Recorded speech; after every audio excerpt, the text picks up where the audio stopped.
Back in September 2019, I met a girl in the comments section of a Facebook post.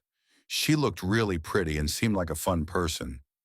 After chatting for a few weeks, I made the decision to drive all the way from White Plains to Pittsburgh so we could hang out for the weekend. I remember one of my friends asking if I'd really talked to her much over the phone.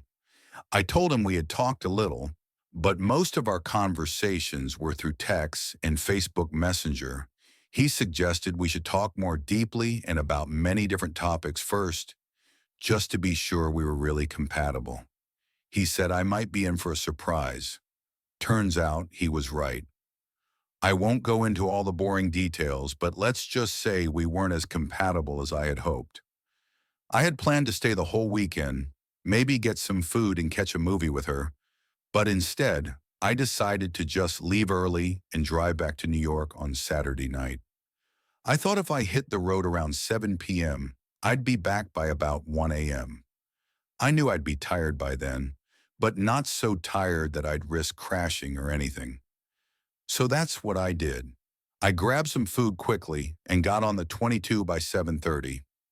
After about 3 hours of driving with the sunset behind me, I noticed a sign for Rosecrans, Pennsylvania. It had only been dark for about 30 to 40 minutes. I remember seeing a Senko gas station brightly lit just off the road to my left. Then a mile or two later, my gas light came on. Just my luck.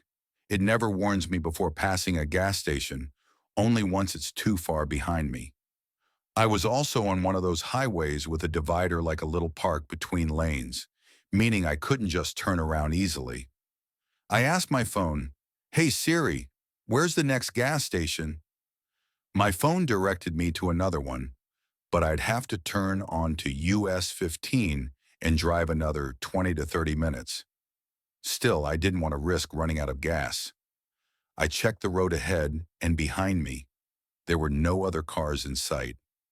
I figured I had a quick moment to glance at my phone to make sure I was going the right way.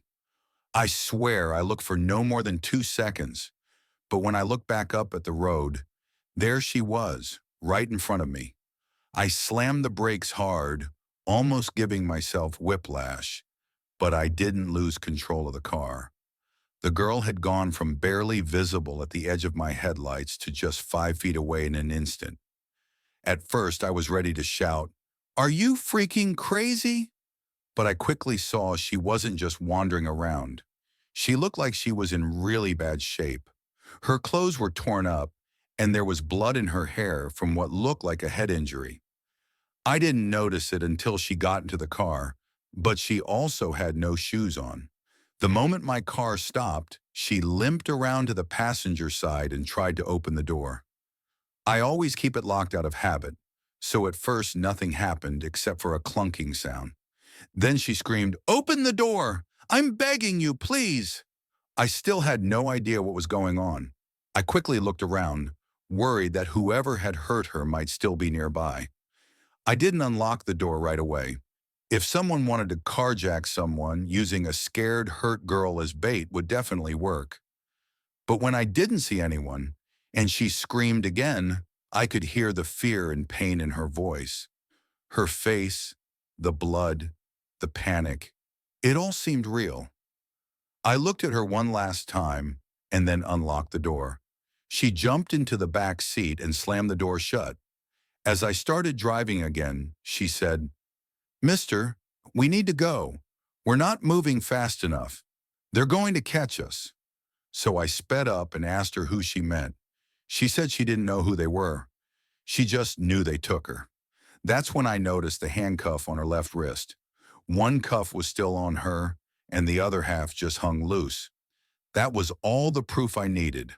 I floored it and drove as fast as I could for a few miles until I thought we had gotten far enough away. I checked my rearview mirror a few times and, not seeing any headlights behind us, I slowed down to around 35 miles per hour to be safe.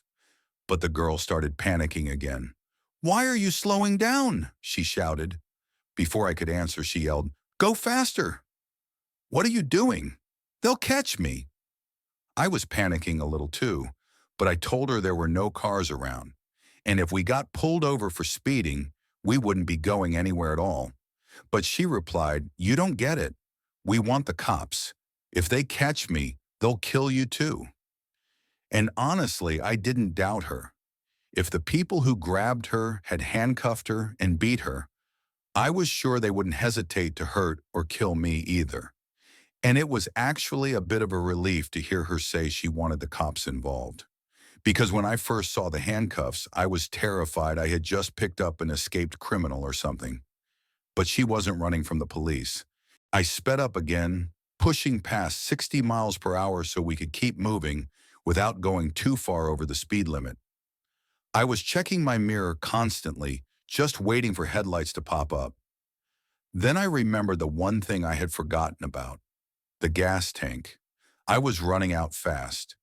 When I told the girl we needed to stop for gas at the next town, she completely freaked out. At first, she didn't even believe me. She thought the guy she had hoped would save her was now going to get them both caught because he didn't have enough gas. She kept shouting the F word again and again until I was finally able to calm her down. I picked up speed, trying to reach the next gas station as quickly as I could, and told her to call the police and have them meet us there. She grabbed my phone from the dashboard and dialed 911. Over the next minute or so, I listened to her talk to the dispatcher and give some more details. She didn't explain everything, but she told the cops where we were headed. She said she had been kidnapped, taken somewhere deep in the woods and handcuffed to a metal pipe. She said she had broken free and escaped. She added, "I don't know a lot." So I guess the 911 dispatcher must have been asking her things like, "Who were the people?" or "Where are you right now?" But what I also learned during that call was that she had already been held for a few days, and whoever had taken her had done some really sick and awful things to her. It wasn't a surprise that when she started to mention a bit of what she'd gone through, I noticed I was pressing harder on the gas pedal, the speed creeping up to 75. Just hearing about what happened to her made me feel sick, like my skin was crawling and I wanted to get out of my own body. In my mind, I pictured her kidnappers as monsters, but I had no clue I was going to come face to face with them way sooner than I expected. We kept speeding down the highway until we came up on the turn my phone had told me about earlier. Then after about another 5 minutes driving through a quiet Pennsylvania town, following the speed limit, we finally reached the gas station where we were supposed to meet the police. But when we got there, no one was waiting for us. And when she noticed that, the girl totally freaked out. She started yelling at me, "Where are they? They said they'd be here. Where are they?" I tried to calm her down by saying the cops were probably just running a bit late, but it didn't help. For the next few minutes, she sat in my car, watching every car that passed by, getting more and more paranoid about who it might be. Then when one car pulled into the station and stopped at a gas pump, she said, "Screw this, I'm getting out of here." She suddenly jumped out of my car and took off down the street behind the gas station, running toward a patch of woods nearby. I shouted for her to wait, but she didn't even glance back. She just ran off barefoot, with the broken handcuff still swinging from her wrist, and then she was gone. My yelling caught the attention of the man who had just pulled into the station. For a second, I thought maybe he was one of the people the girl had been running from. But when I quickly told him everything was fine and that the police were on their way, he gave me a nod and quietly went back to what he was doing. Because the girl was convinced someone was chasing her, I had parked my car away from the gas pumps and pointed it toward the open area so I could see everything. But now that she had run off, I figured I might as well do what I came to the gas station for and actually fill up my tank. So I got back in my car and drove over to a pump. I ended up across from the guy I had spoken to about calling the cops. While I was thinking about everything that had just happened, we exchanged a little small talk. I told him how I picked her up off the highway and how scared she was. He agreed that it sounded like something bad was going on. Then he wished me luck with the police, paid for his gas, and drove away. but he had barely left when another car came rolling into the station. It was a four-door sedan, looked pretty nice, and it pulled up to the pump right behind me. Three men got out. They looked like totally normal guys, probably in their 40s or 50s. But instead of heading to the pump or going into the store like most people would, they started scanning the area like they were looking for something or someone. I kept one eye on the gas pump and one eye on them.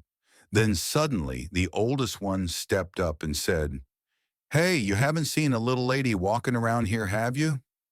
I've never been good at lying, and I figured just saying no straight up might sound suspicious.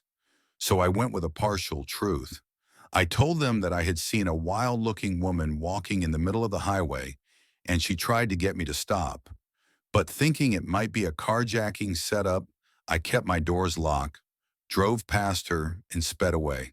I avoided making direct eye contact and instead looked at the guy and his friends kind of vaguely while asking, "Why? What's going on? Did she break out of a mental hospital or something?" The three guys all laughed a bit at that, and for a second, I thought maybe they had bought my story. But while the oldest guy stayed talking to me, the other two slowly started spreading out, one looking into my car and the other scanning the direction the girl had actually run. Then the older guy suddenly asked, "Did you call 911?" Again, I told a version of the truth. I said I had called the cops, but I didn't mention we were supposed to meet them at that very gas station. I just said I called because I was worried the woman was going to end up getting hit on the highway and some poor driver would go to jail over it. I wasn't giving an award-winning performance or anything, but I was speaking with real concern, and I hoped they'd buy it. Still, the other two guys didn't look like they were convinced. One of them was now leaning down and peering into my car windows, clearly checking to see if she had left anything behind. I was praying she hadn't dropped something obvious like a piece of her clothing or maybe even a hair tie on the seat. I also suddenly panicked about whether I had left my phone up on the dashboard. What if there was a smear of blood or something on it? But then I felt it safely in my pocket and let out a small breath of relief. At that point, I decided to change my tone and act a little defensive. Not in a confrontational way, just like how a regular person would if some strangers were poking around their car. I looked right at the guy peeking into my window and said, kind of sharply, "Hey, what are you looking for, man?" He just looked at me, then slowly backed away from the car with a smile on his face. The older guy followed up by saying something like, "Don't mind him.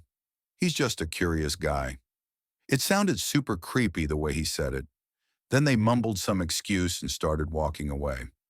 As I walked up to pay for my gas, I noticed the three of them were still wandering around the gas station. They weren't rushing or anything anymore, just moving slowly, more casually now, but still clearly looking around. But even though they'd stopped looking around so much, those three men were definitely still searching for the girl. I stayed inside the gas station store after paying for my fuel, walking around and pretending like I couldn't decide what snacks to buy. A few minutes later, the men got back into their sedan and drove away. After they left, I made myself a cup of coffee, ate a couple of protein bars, and told the store clerk the whole story about what had happened. Then I stepped outside to wait for the police, who finally arrived about 20 minutes later than expected. When they got there, I explained everything again, this time including the part about those three men who showed up. I told them how creepy it all felt, like maybe they had a way to track the girl somehow. At first, that idea felt a little too far-fetched, like something from a science fiction movie. But the more I thought about it, the more possible it seemed. I mean, I was driving down a lonely highway at almost 11 p.m., and yet somehow these guys showed up at the exact place we stopped, knew what car she had been in, and even which way she ran. It really made me think there was more to it. Even the cop I was talking to agreed that if this was a kidnapping case, they might have used some kind of tracking device, maybe hidden in the handcuffs she still had on, when she climbed into my car. Before the officers left, one of them thanked me for calling it in. He said that even though it had been a stressful and possibly traumatic situation, involving the police had been the right call. He also said that it brought them one step closer to catching everyone responsible. He told me that those guys may have made a big mistake by pulling into a gas station where the cameras could easily catch their faces and license plate. Then he told me if it was me who helped make that happen, I should be proud. That was actually pretty cool of him to say and helped me feel a little better about what happened. But honestly, it was the only thing that did. All the other thoughts I had about it were dark, just really dark, and they followed me the whole way home. I had 3 full hours to drive and think about what I might have just gotten myself into. A couple of days later, I got a call from a detective. I went through the whole story again, trying to remember every little detail. Then I asked him if they had found the girl. He told me no, they hadn't found her, but they did find out who owned the car that the 3 men were driving. Other than that, he said they were still trying to piece everything together. He also said that if he needed more information from me, he'd give me another call. But that was the last time I heard anything from him or from any Pennsylvania police officer. Even now, I still think about that girl from time to time. I wonder who she was, who those men who were chasing her, and whether she ever got far enough away from them to finally feel safe. Part of me really wants to believe that she made it, that she's living somewhere peaceful now, maybe even with someone who treats her right. I imagine her raising kids and building a good life, with all those horrible memories left far behind her. But then on other days, when my mood is low, I get this awful feeling in my stomach, a deep, heavy feeling, like I just know they caught her, and that they made sure she'd never be able to tell anyone what they did. Story 2. My name's Nick and I'm from England. Back in the mid-90s, when our son was just 4 years old, we took a family trip to Tuscany in Italy. My wife had found this amazing villa in a holiday brochure. It was located up in the hills above a place called Lucalina. The place looked like a dream, a quiet little paradise. And shockingly, it was much cheaper than other places that weren't even half as nice. So without waiting, we booked it for 2 weeks, paid the deposit and fees, and started counting the days until our dream vacation. We landed in Pisa during the late afternoon. Our son Tom didn't like the flight much, but he absolutely loved the ice cream we bought him before the drive to Lucalina. The trip from Pisa to the villa took about 3 hours, so by the time we were around 30 minutes from Lucalina and our rental, it was completely dark outside. We were way out in the countryside, so the stars above were glowing bright, and little Tom ended up falling asleep after staring out the window at them. My wife, on the other hand, was having a hard time staying awake by the time we reached a crossroads, and I was already really tired from all the traveling we had done that day. So instead of guessing which road to take, I stopped the car, pulled out the map, and checked it carefully before turning in the right direction. I told my wife that we were only a few miles away and would reach the villa in about 15 or 20 minutes. Then I started driving up a steep road that flattened out at the top. Because of how steep it was, I couldn't see what was up ahead, so I drove up slowly just in case there was anything in the way. But as I reached the top, someone suddenly jumped out of the bushes at the side of the road and was lit up by my headlights. He was holding a long, double-barreled shotgun and was aiming it straight at us. I hit the brakes hard as my wife started freaking out. I tried to put the car in reverse when I suddenly heard someone yelling no from outside. Another man had come out of the bushes and was pushing the first man's shotgun down while telling him to stop. They both looked shocked, like they had made a huge mistake and realized we weren't who they thought we were. Then the second man, the one who stopped the first guy, walked over to my window and tapped on the glass. When I rolled it down, he gave us both a nervous smile and said, "Michimoto si," which I remembered meant, "I'm very sorry, sir," from the little Italian I had studied. I didn't know much Italian, and what I had learned left my mind completely when I saw that gun pointed at us. So all I could manage to say back was something like, "Parle inglés," which meant, "Do you speak English?" And the man quickly said, "No, no," in that drawn-out Italian way, then added, "No English." Then my wife asked him, "Are you police?" And the man answered, "Si, police," with that same forced smile, then said, "Avanti via," which I knew meant something like, "Go ahead, move along." We both thanked him. By then, little Tom had woken up in the back seat and was getting upset, asking, "Mommy, Daddy, who were those men?" We told him they were the police and that they were nice and had let us go. I think my wife actually believed that at the time, so she was convincing and told Tom there was nothing to worry about. But me, I didn't believe they were really police at all.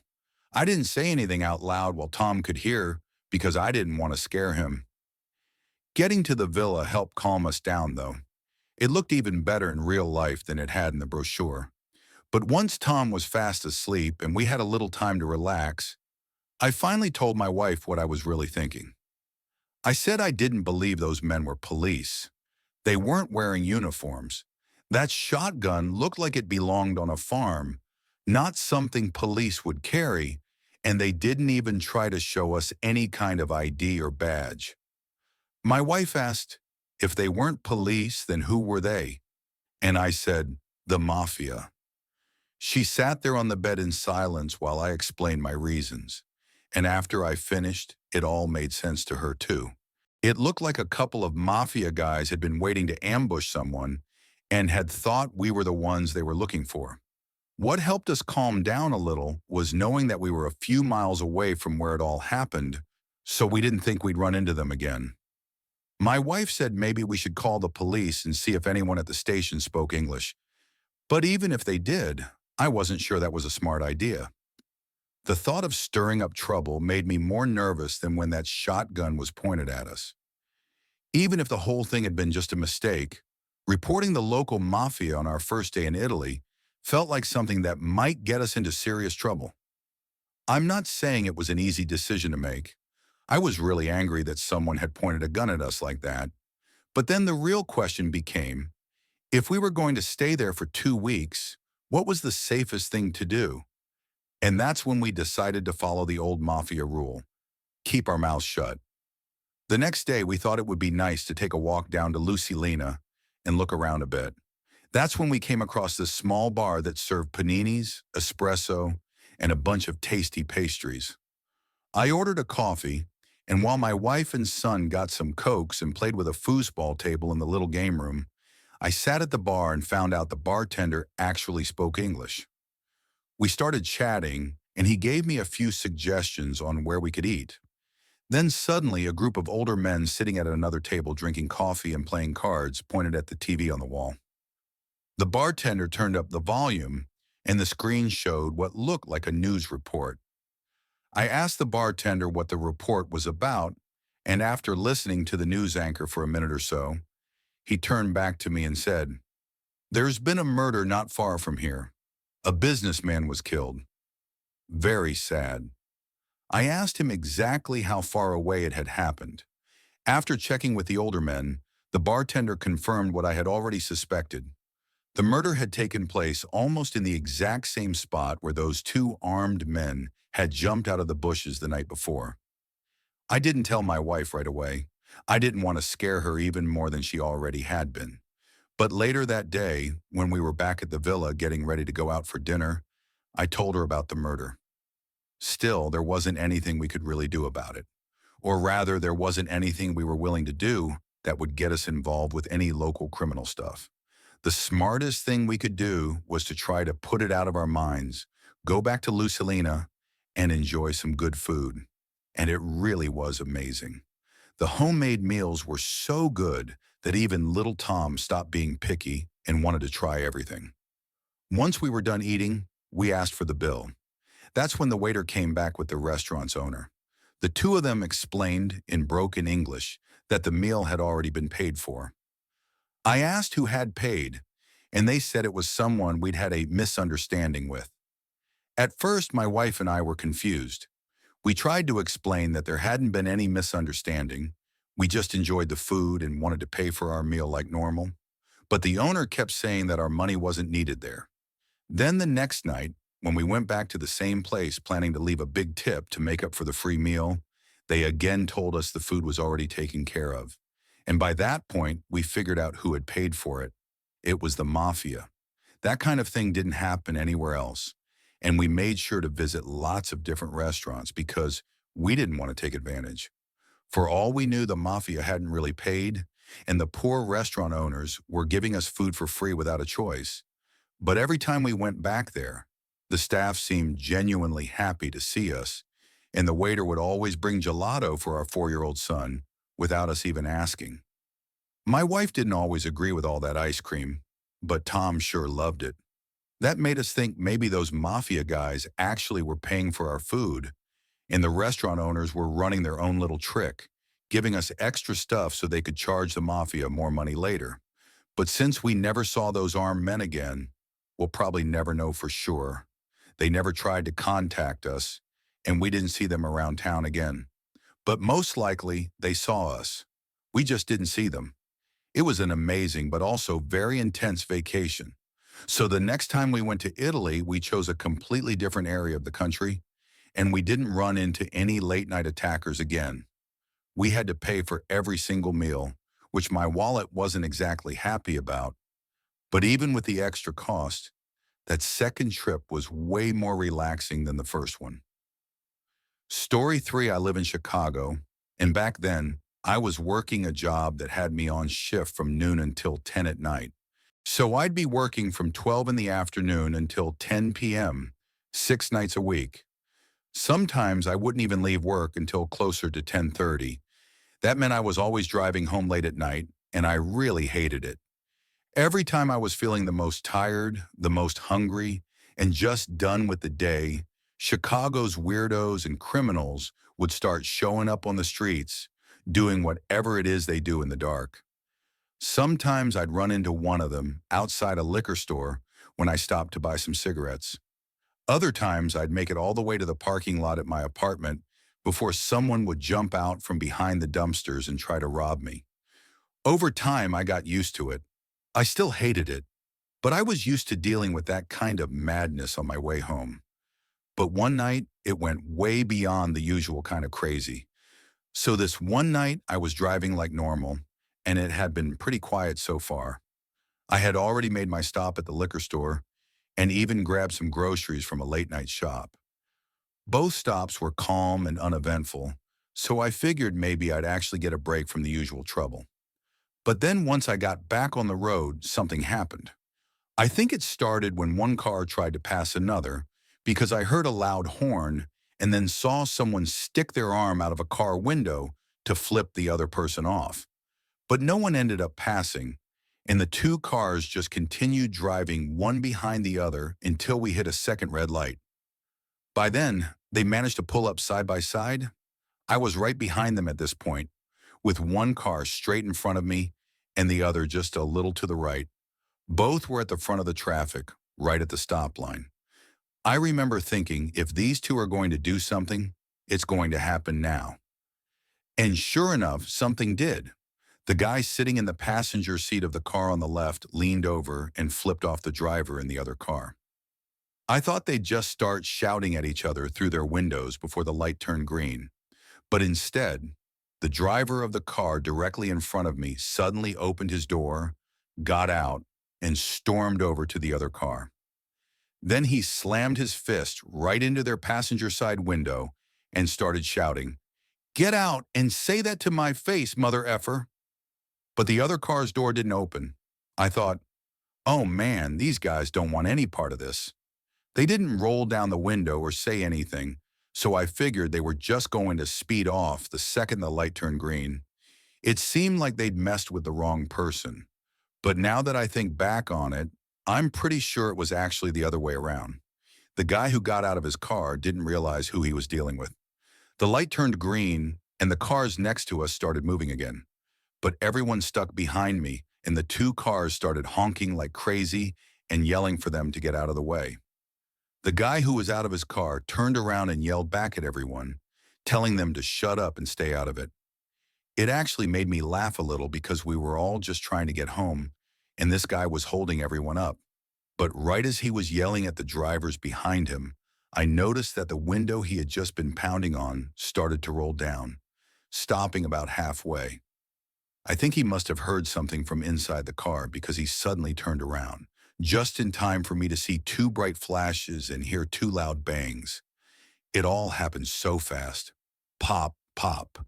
And I instantly knew from the sound that it was gunshots. Right after the shots, the car they came from took off down the road, flying at what must have been at least 80 or 90 miles an hour.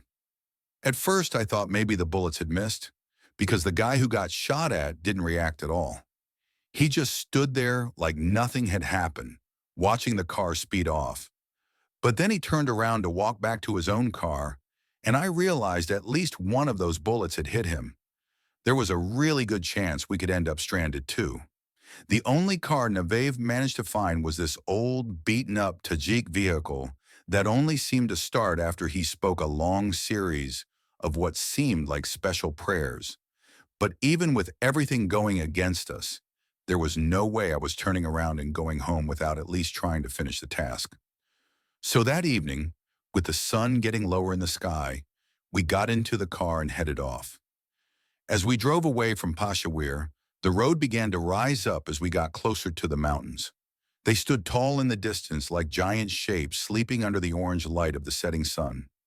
I drove for the first few hours since I could still see fine in the remaining daylight. But once it started to get dark, we pulled over and switched seats so Navev could drive. He had gotten clear directions from his Mujahideen contact, and that route was the only one that could guarantee we stayed safe. So it was very important that we followed those directions exactly. Thankfully, Navev knew these mountain paths very well. There was just one problem. He had really bad migraines. It had been fully dark for about an hour when I noticed him rubbing his eyes every now and then. Then he let out a curse, shut his eyes, and held the bridge of his nose. That's when I had to ask if he was okay or if there was anything I could do. He said he got terrible headaches, so I gave him a couple of pills and took over driving for a bit. But this only made his pain worse. See, being from England, I was used to driving on the left side of the road. That's normal in many Commonwealth countries where people drive the same way the British do. But in Afghanistan, that's not the case. They may have picked up our love for cricket, but not our driving style. Every so often I'd hear Navev say from the passenger seat, "Mr. David, please, drive on the right." I'd say sorry and correct myself, but since I was trying to follow his directions while looking into the dark ahead of us, my old habits would come back, and he'd warn me again. After a while, he gave up and said, "Drive on any side you like, Mr. David, but be ready to meet God if you stay on the wrong side." I tried, really, but old habits are hard to break, even when your life might depend on it. And while I didn't crash or anything, my driving may have been the reason we ended up taking a wrong turn. We realized something was wrong when Navev gave me a direction to turn. I waited for it, driving slowly, no more than 10 miles an hour, so I wouldn't miss it. But I kept driving and waiting, and still no road appeared. I told Navev I thought we missed the turn, or maybe I took a wrong path earlier and we were now off course. When Navev got annoyed, he always said, "God forgive me" in Arabic. And let me tell you, he gave out one very loud one when I admitted I'd made a mistake. If we weren't on the road the Mujahideen were expecting us to be on, we were in serious danger. But going back might only get us more lost. We had no choice but to keep moving forward and hope Navev started to recognize something. Because if things got worse, we might run into Russian special forces, which would definitely be a very bad ending. Navev's migraine was at its worst by then, maybe from the stress of me driving. But that also meant we couldn't switch back, so I was stuck driving for now, and still on the left side of the road. So we kept going along those narrow mountain roads in near total darkness, while Navev fought through his headache and tried to help with directions. I did my best to keep us moving, staying slow and careful. But then suddenly a big spotlight turned on in front of us, blinding us completely. I heard someone shouting in a language that sounded like Pashto, then saw someone get out and motion for us to do the same, telling us to raise our hands. I've been in some very scary situations in my life, but nothing ever felt quite like that. We didn't know if these men were mujahideen, troops working with the Russians, random bandits, or Russian special forces pretending to be someone else. After we shut the car doors, the man behind the light shouted another order. Then Navev told me to do as he did and started walking slowly toward the light. I remember thinking, this is it.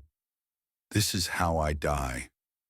Either some local gang will kill me for my boots and sunglasses, or I'll be tortured by Russian forces who think I'm a spy. But after a few slow steps that seemed to take forever, someone behind the light asked a quiet question.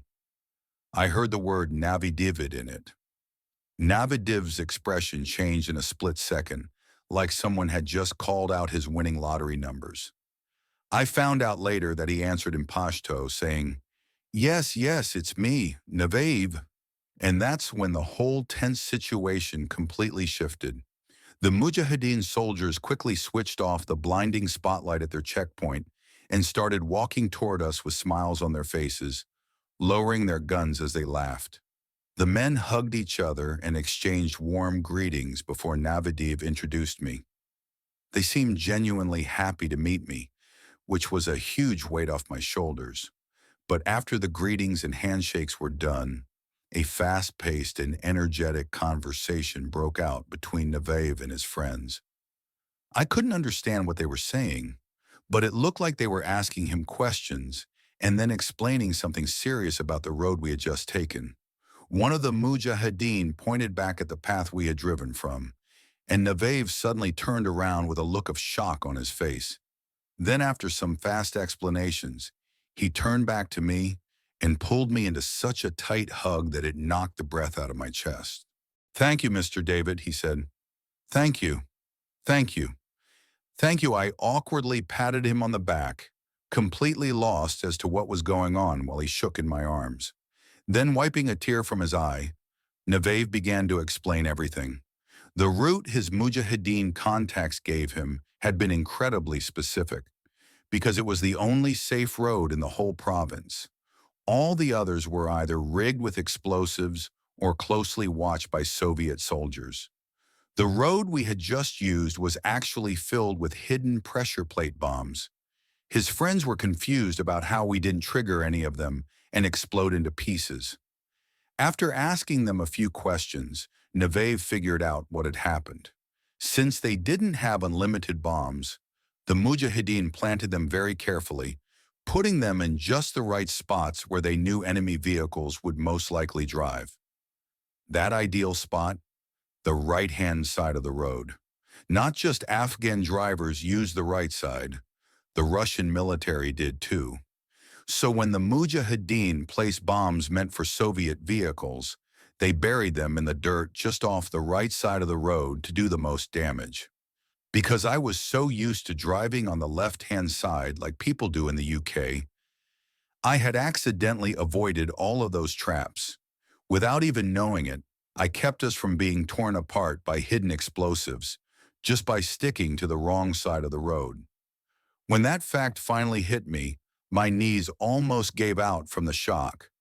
The Mujahideen commander was apparently very angry at first, thinking we had wasted his bombs and risked exposing his group's position to the enemy. But by the time we met him, he had cooled down and actually agreed with the others that we were somehow protected by some higher power. I sat down to interview the commander and stayed a few days at their camp, where I took pictures and spoke with fighters. A few days later, Navev and I hopped back into the beat-up Tajik car and headed back to Peshawar, this time with someone from their group riding ahead of us to make sure we didn't get lost again. I had the story I came for. Navev got his payment for helping me, and my editor in London was absolutely thrilled. We had landed a major exclusive that would make other newspapers jealous. And most importantly, I got out of it all without even a scratch. Overall, the mission was a huge win, and I was ready to move on to the next one. At least I was on paper. The truth is, something inside me stayed behind in Afghanistan. I ended up making two more trips, one in 1992 and one in 2001, just after the American invasion. My second trip in '92 left me feeling hopeful that maybe the different groups in the country would come together after the Soviets were gone and the communist government fell. But that hope was sadly misplaced. I had believed Afghanistan might finally be on its way to peace and recovery, but things didn't go that way. Because of Osama bin Laden and many others, Afghanistan fell into another 2 decades of war, infighting, and deep suffering.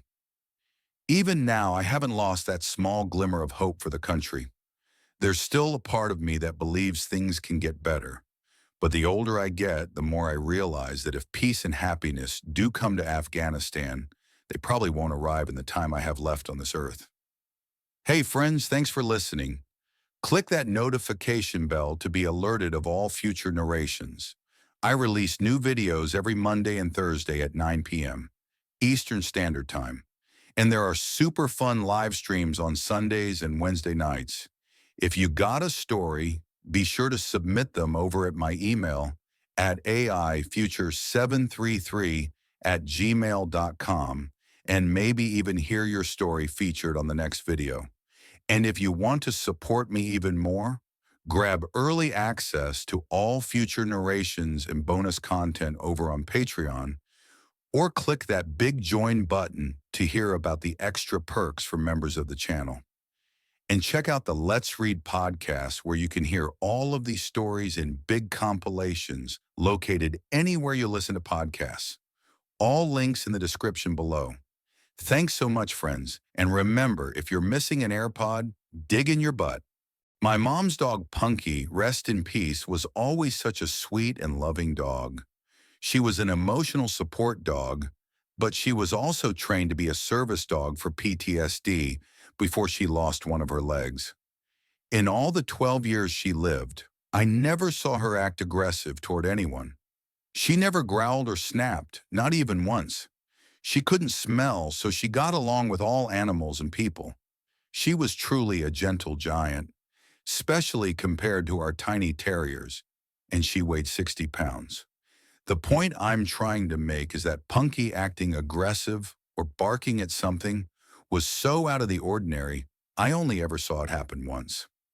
At the time, I was 11 years old, home with my younger siblings, my 2-year-old brother and 6-year-old sister. My stepdad was working, and my mom had just run up to the gas station to buy a pack of cigarettes. The station was only a mile or two away from our house. For context, we lived in a 2-bedroom trailer that sat deep in the woods at the end of a dead-end road. It took effort to get to our place. You had to drive down a narrow road, find our hidden house, go down our shaky dirt driveway, and finally reach the door. I was sitting at the computer enjoying YouTube videos when suddenly all 3 of our small dogs, 2 Boston Terriers and a Chihuahua, sat up, barked a little, and started walking toward the hallway.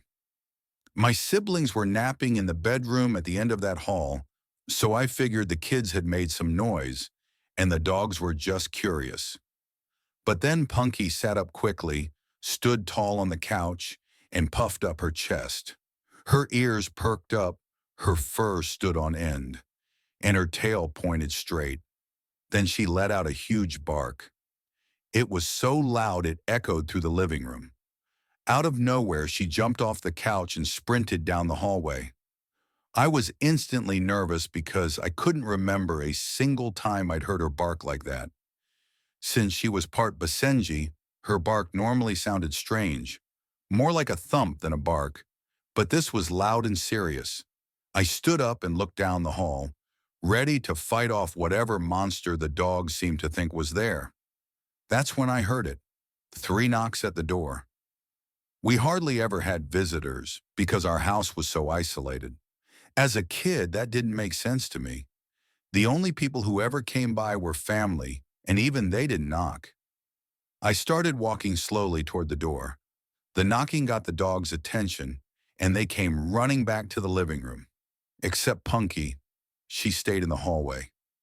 I felt better with our tiny yappy dogs by me, even if they were all the size of sewer rats from New York. I opened the front door just a little, and there stood the creepiest man I've ever seen. I can still remember how he looked. He was tall and very skinny with dark hair and deep eye bags. His face looked hollow, and his messy hair looked like he just gave it a quick brush and walked out.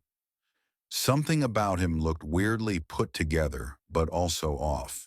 His clothes were too clean, like he was dressed nice but fake nice. A clean t-shirt, new jeans, and a strange dark suit jacket. And this was during a Texas summer when it was over 100 degrees outside. He was also holding a plain bottle with no label, like he had taped over it.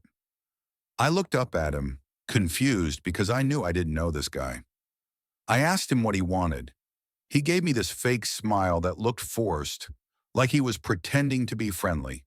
And he talked like a retail worker saying, "Hey there, kiddo, I'm selling this carpet cleaner." And then he shook the bottle at me. "Mind if I come in and show you how good it works?" All my alarm bells went off in my head. He seemed so wrong. Now, thinking back as an adult, the fact that he didn't ask if my parents were home makes it worse. He probably already knew they weren't. That's probably why he was there. I should have told him to leave or said I'd go get my mom or something like that. But instead, I just said, "No, we don't have carpet." He answered, "Well, it works on other things too," and stepped closer to the door, shaking the bottle again. I started to panic and wanted to shut the door, but our front door didn't even have a lock. We lived in a quiet area where stuff like that wasn't needed. So I froze, terrified, with only seconds to act. When suddenly I heard it. Punky had crept out of the hallway. She was crouched low, showing her teeth and growling like a wild animal. Drool was dripping from her mouth, and her ears were back. She looked like she was ready to attack. The man heard her too, and when I turned to look, Punky lunged forward, trying to get past me. I had to block her with my leg to stop her. She fought hard to push past me and go after the guy. That's when he panicked and ran off the porch without saying anything. I let Punky and the other dogs out, and they chased after him. The little dogs barked and ran about halfway down the driveway before stopping, but Punky stayed on the porch, just staring down the road. Her ears were still up, and she didn't move until the man was completely out of sight. I swear I saw someone else run out and join him when he got to the road. As soon as they disappeared, Punky's whole mood changed. She calmed down and went back to being the sweet dog I always knew. No more growling or barking, just lying down, even though her mouth was still wet from all the drool. That's when I remembered my siblings were still in the bedroom. I rushed down the hall to check on them, and I found them both still asleep, but the window in their room was wide open. The curtains were all pushed to one side, and the stuff on the dresser under the window had been knocked over. Someone had definitely tried to climb through the window. I'm completely sure of it. From the couch where Punky had been lying, the bedroom window was visible. I think someone had started to come in through the window before Punky noticed and scared them away. The man at the door had been there just to distract me. They probably didn't expect us to have a big dog like Punky because most people only ever saw our small dogs. Punky usually stayed inside with my mom. I still don't know what those men were planning, but when my mom came home, she took us straight to my aunt's house. And while we were driving there, we saw those same men again, this time walking up someone else's driveway. I say men because we saw the second guy clearly that time, and he split off from the first one to wait by the road. Story 2. My parents moved into our house around 6 months before I was born. When I turned 4, my little sister was born. We had a pretty perfect childhood, just the two of us girls, spending most of our time in the big oak tree in the front yard. Then there was Sammy. He was about 7 years old when I was born and lived next door. He had a serious intellectual disability. This might sound bad, but we were kind of scared of him. He was a big kid, loud and very strong. Our parents explained why he was different and said he wasn't mean, but we didn't fully get it. Something that really creeped us out was how he would often watch us from his yard while we played. Looking back, though, that probably saved us. One summer morning, I was 8, my sister was 4, and Sammy was 15. We were outside like always, making little tents for our American Girl dolls. We were busy and didn't notice the man with greasy, thin hair standing on the sidewalk, watching us. "You girls having fun?" he asked. We just nodded without saying anything. Stranger danger was drilled into our heads by then. "What's her name?" he asked, pointing at my doll. "Molly, mister. We have to go now," I said, and pulled my sister up by her arm. "See you later," he said. We ran into the house, leaving our dolls behind. We forgot about him after lunch and went back outside. But then, my dolls' clothes were gone. I dumbly thought maybe a squirrel took them, until we heard someone clear their throat behind us. It was that man, and he was holding Molly's clothes. "I need those back, please," I said. He answered, "Come get them." It wasn't smart, but my sister and I went toward him. I just really wanted those doll clothes. As soon as we got close, he grabbed both of us and started pulling us toward the creek across the road. My sister screamed and I froze. I felt like a heavy rock and remember thinking, "Mom's going to be so sad when we disappear." Then suddenly someone yanked the man from behind, making him fall. My sister went down too, but I managed to stay on my feet and looked up to see who it was. It was Sammy. He was so mad. "Nobody touches my girl," he stammered and kicked the man again, though he accidentally hit my sister a little. The guy ran off. Sammy picked up my crying sister, grabbed my hand, and walked us back to our house. My mom was running out onto the lawn, having seen the end of what happened. That man was never